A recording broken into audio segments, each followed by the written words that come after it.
Hello বন্ধুরা, দুপুর গড়িয়ে বিকেলের দিকে যাচ্ছে। আর বাইরের অবস্থাটা খালি এখানে দেখুন কীরকম অবস্থা, দেখাই আপনাদেরকে। চারিদিকে কুয়াশা হয়ে রয়েছে আর বৃষ্টি হয়েছে অল্প। বেশ ঠান্ডা ঠান্ডা ওয়েদার, একদম মনে হচ্ছে যে কোনো হিল স্টেশনে আছি। আর ওই দূরের যে বাড়ি ঘর ধর সব ঢাকা পড়ে গেছে। মনেই হচ্ছে না যে এখন বিকেলবেলা, এখন মনে হচ্ছে একদম ভোরবেলায় কোনো পাহাড়ি জায়গায় বসে রয়েছি। তো এই রকম দিনে, এই ঠান্ডা ঠান্ডা দিনে একটু চা খেতে হবে, আর চায়ের সাথে তেলে ভাজা খুব মিস করছি। তো দেখা যাক আজকে চা আর তেলে ভাজা বানাতে পারি কিনা।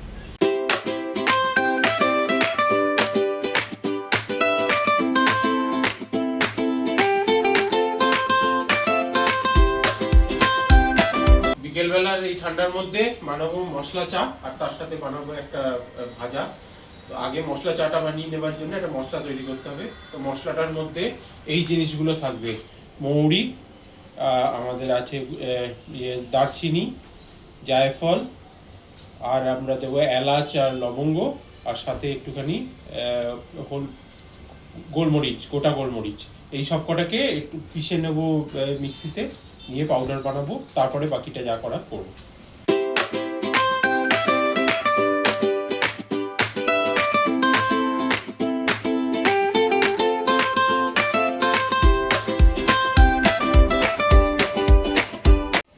চা বানাবার জন্য প্রথমে একটা পাত্রের মধ্যে জল একদম ফুটিয়ে নেব। ফুটিয়ে তাতে আদা থেতো করে দিয়ে দেবো। তারপরে এর মধ্যে আরো বাকি জিনিসপত্রগুলো দেবো। চায়ের জলটা ফুটে গেছে, এবার এর মধ্যে যে আদাটা থেতো করেছিলাম সেই আদাটা দিয়ে দিচ্ছি, আর সাথে একটুখানি একটা তেজপাতাও দিয়ে দেবো। দিয়ে এবার এর মধ্যে আমি দিয়ে দেবো চা পাতা। আমি চা তৈরি করার সময় কোথাও চিনি দিচ্ছি না, কারণ আমি যেরকম চিনি খাই না। তো যার চিনি লাগবে সে আলাদা করে চিনি নিয়ে নেবে। এবার এটাকে ভালো করে ফুটতে দিতে হবে। একটা হয়ে গেছে, এবার এর মধ্যে আমি দুধ দিয়ে দিচ্ছি।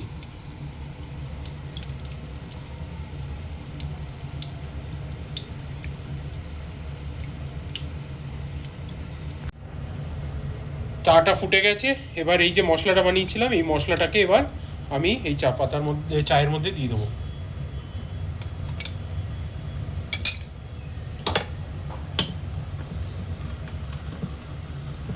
চাটা হয়ে গেছে, এবার চাটা ঢেলে নিচ্ছি।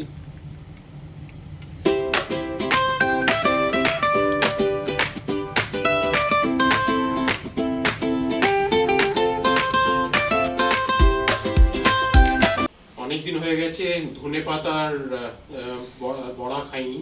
আজকে ধনে পাতার ওই চপ মতো বানাবো, বানিয়ে ওই ইয়ের সাথে খাবো, চায়ের সাথে খাবো। চলুন ওটা বানিয়ে ফেলি। এবার এই চপটা বানাবার জন্যে আমি প্রথমে নিয়ে নেবো বেসন। বেসনের পরে এতে দিয়ে দেবো একটুখানি চালের গুঁড়ো।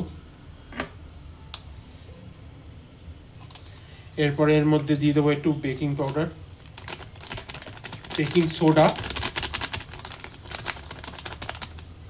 বেকিং সোডার পরে এতে দেবো অল্প নুন, আর একটু কাশ্মীরি গুঁড়ো লঙ্কা রঙের জন্যে, আর এতে দিয়ে দেবো একটুখানি হলুদ।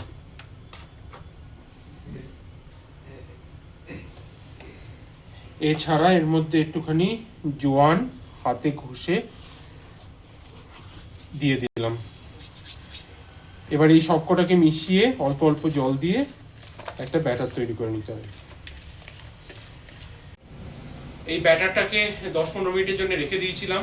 এইবার ধনে পাতাগুলো এই ব্যাটারে ডুবিয়ে মাছ দিয়ে দেবো।